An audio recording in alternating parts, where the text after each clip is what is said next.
Ayan guys, nagluto ako ng ginisang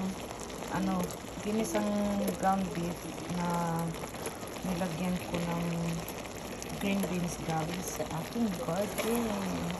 Saka potato. Ginisa ko lang yan siya guys.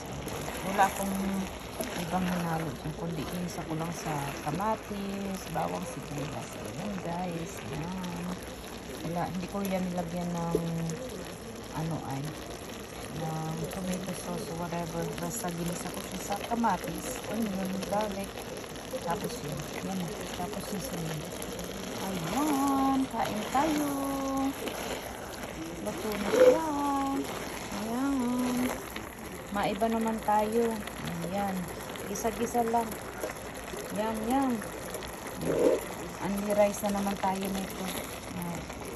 Thank you for watching. Bye-bye.